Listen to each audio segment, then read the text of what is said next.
Doctor Vijayabhaskar orthopaedic surgeon. మనకు నడుములతో పాటు మనకు తొంటిలో నొప్పి అని కామన్గా కంప్లైంట్ చేస్తుంటారు. తొంటి అంటే పెల్విస్. మనకు పెల్విస్లో సాక్రో ఈలియాక్ జాయింట్స్ అని ఉంటాయి. ఆ జాయింట్లో సాక్రో ఈలియాకైటిస్ అని ఒక వ్యాధి మనకు తరచుగా చూస్తూ ఉంటాం. సో షియాటిక్ అండ్ లో బ్యాక్ పెయిన్ అనేది మనందరికీ తెలిసిందే. డిస్క్ ప్రొలాక్స్ వలన వెన్నుపూస నుంచి వచ్చే నరాల కలయికని మనం షియాటిక్ నర్వ్ అంటాం. ఆ నరం మొత్తం కాలు పాదంలో వరకు పోతుంది. దాంతోపాటు అక్కడే మనకు సాక్రో ఈలియాక్ జాయింట్ అనేది తొంటిలో పెయిన్ వస్తుంటుంది.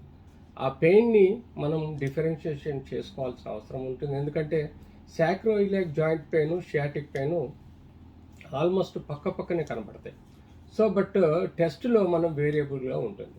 సో షియాటిక్ పెయిన్ అనేది మనము కాలు త్రోట్ ద కాలు నరం లాగుతుంటుంది. సాక్రో ఈలియాక్ జాయింట్ కేవలం తొంటి లోపలే నొప్పి వస్తుంది. అది హిప్ జాయింట్ మూవ్మెంట్ వలన కానీ లేకపోతే పెల్విక్ జాయింట్ మూవ్మెంట్ వలన కానీ పెయిన్ వస్తుంది. అదే షియాటిక్ పెయిన్ కేవలం నడుము నుంచి కింది వరకు డ్రాగింగ్ పెయిన్ ఉంటుంది. సో దీనివల్ల మనం డిఫరెన్షియేషన్ చేసుకోవాలి. సో సాక్రో ఈలియాక్ జాయింట్ పెయిన్ ఎందుకు వస్తుంది? సాక్రో ఈలియాకైటిస్ అనేది సాక్రో ఈలియాక్ జాయింట్లో ఇన్ఫెక్షన్ రావటం వల్ల కానీ, అంటే ట్యూబర్క్లోసిస్ కానీ, బ్యాక్టీరియల్ కానీ, ఆర్ ఇరిటేషన్ వల్ల కూడా మనకు ఇన్ఫ్లమేషన్ జాయింట్లో వస్తుంది.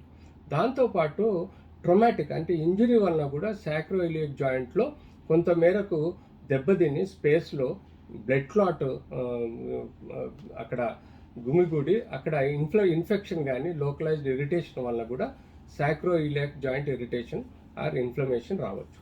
సో అంతేకాకుండా ఆడవాళ్ళల్లో యూట్రైన్ ప్రాబ్లమ్స్ కానీ, పెల్విక్ ప్రాబ్లమ్స్ కానీ, యూరినరీ బ్లాడర్ ప్రాబ్లమ్స్ వలన ఇన్ఫెక్షన్స్ స్ప్రెడ్ అయిపోయి కూడా లేడీస్లలో సాక్రో ఈలియాక్ జాయింట్ పెయిన్ వస్తుంది.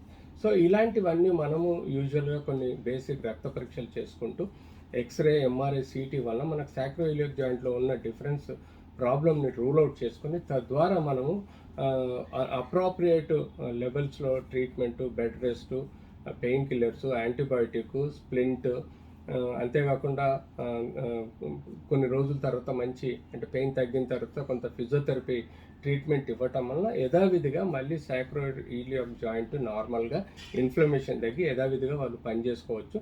ఇలా మనం సాక్రో ఈలియాక్ జాయింట్ గురించి చెప్పుకోవడం జరుగుతుంది.